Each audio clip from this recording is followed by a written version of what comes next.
One Piece chapter 1173 is here, and we see the plan of Zoro, who is actually surprisingly clever. Further, we learn the true identity of Gunko, her connection to Brook, and there are other interesting clues that we can draw. But let's start at the beginning of the chapter, where we get to see the Zoro situation directly. So it starts exactly where the last chapter ended. His plan is quite simple, and at the same time, super effective. He attacks demons Bugi and Wugi, and baits them to focus on him, to attack him. So they do exactly that. Only Zoro positions himself in such a way that he is between them. So what does he do as soon as they attack? He avoids the attacks, so that Bugi and Wugi meet each other. And with that, your old fight lives up to the new one. At least that's the idea. Zoro builds on the fact that the rivalry between Bugi and Wugi cannot even be removed by Domi Reversi. So whether they really focus on the others, and ignore everything else, or at least become two-faced for them. But it seems to be going in this direction. And even if they should continue to focus primarily on fulfilling their mission, this does not change the fact that both had to get into it properly through the attack of the other. I could imagine how both, if we see them the next time, claim that their attack caused more damage than the other, and that they tanked the attack of the other better.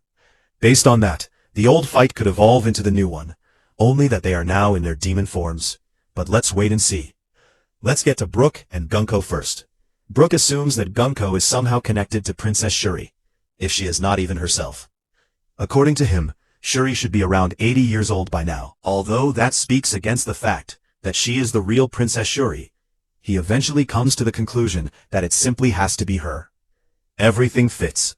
She doesn't just have a resemblance to Shuri, she seems to be Shuri. He recognizes the face, the blue hair, the two different eyes. Further, he says that Shuri also had some connection to Mary Geoise, and loved his music. Just like Gunko. Really. Everything fits, and this realization ignites a rage in Brook. He calls her a father killer. She apparently killed her father, I assume the king. And this is a kind of Brook Shanks. And with that, Brook rushes to her. The real Shuri comes to the spotlight for a moment, and she just says, "Run, Brook," and destroys the shackles of gossip. After that, Imu takes over again and attacks Brook. He is surprisingly able to block the attack. The power scaling community is already going completely steep here, but I would say that we don't have to exaggerate now. In the end, Brook blocked one attack from Gunko Imu, not even from Imu's main body. While Imu apparently has an internal fight for control over Shuri's body. I can imagine that this was similar to Harold, where he gave his best to weaken himself when Loki fought against him. But even if that shouldn't be the case, it is one block against a nameless attack, and nothing more. Brook implies that Shuri has a connection to Mary Geoise. We saw in a flashback from her perspective before that something happened to her father. And now Brook calls her a father killer. I guess the following happened. They were at the reverie, where Shuri somehow caught Imu's eye. Blue hair and all that. Imu kidnapped her, and turned her into a god's blade. And gave her possibly even a special contract, because of which she doesn't age any longer. And because of which Gunko's takeover is different than it was with Saturn. Why she has her father on the conscience? Maybe Imu forced her to do it. Or maybe he didn't even bring her directly to it, but just changed her character. And this new character, Gunko, decided to kill the father of the old Shuri. Imu would still be responsible, but more indirectly than directly. I find it super interesting that Gunko, as far as we can judge it, was some princess from a seemingly normal kingdom. From the kingdom where Brook comes from. And then for some reason, changed by Imu to a god's blade, and later to a holy knight. Why? Why did Imu choose some princess? Maybe she already possessed her devil's fruit, and had her eyes, which are definitely special.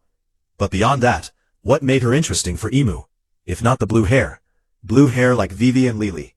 What do you think? If you also have the feeling that blue hair played a role, then take the moment to subscribe. Also, super interesting in this situation, is the fact that Gunko was able to break the control over her body for a short time. This is not like with Harold, who was only rewritten. Gunko was rewritten, and Imu was active in her body, in the form of taking over. If Gunko is even able to drive Imu away, this again shows that this taking over ability has weak points. It is even possible that this weak point will lead Imu to retreat. I can still imagine Imu using Domi Reversi on a Loki, and Raffi has to fight against Demon Loki. But if Imu has to retreat because of Gunko, this would be a good explanation for why Imu doesn't use the chance to fight against Raffi, together with Demon Loki. You could also link this to the fact that there is something going on in Mary Geoise's mind right now. This could also require Imu's attention. And this point paired with the Gunko situation could lead Imu to retreat and leave the matter of Demon Loki. In general, this Shuri Gunko situation could become an important plot point on Elbaf. Maybe Brook is trying to free her. The question is, will she really try to free her? Or is she too angry because she thinks that Shuri killed her father out of her own will? I mean, theoretically, it is possible that she did it out of her own will. But I think it happened under the influence of Imu. The question is, does Brook realize this and try to free her or not? I could imagine that this could become an important plot point in one way or another. After the Gunko situation, we see that Sanji reaches the Nami group, which was also freed.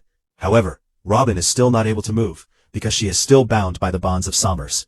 And Sommers is the next figure we get to see, and for him it is not going so well, after he stated in the last chapter how easy it would be.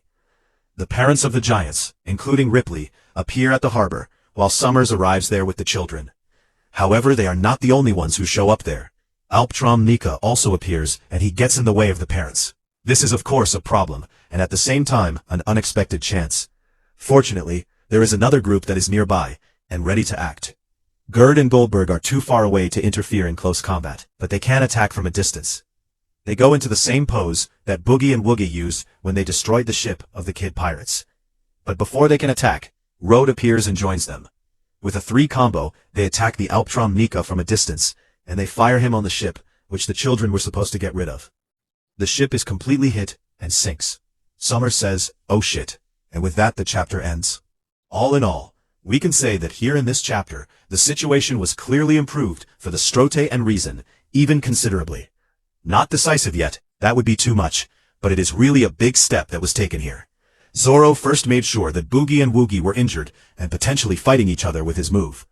Brook briefly awakened Shuri, which allowed him to free the trapped Strote. In addition, it is quite possible that Shuri will continue to weaken Imu. Sanji successfully arrived at the Nami group, and the ship with which the giant children were supposed to be shipped away was successfully destroyed. The train to Sommers is free, time has passed, time for Luffy and Loki to get closer to the Sun World. I think it will be very interesting in the next chapters, maybe right in the next chapter. Because of that, Luffy and Loki could slowly but surely meet Gunko Imu, and that should definitely be something super interesting. Even if they should only fight each other for a short time or only talk to each other, it promises to be damn interesting. But what do you think? Let me know your opinion about the chapter in the comments. Here is another video that I can recommend, and in this sense, ciao, and see you next time.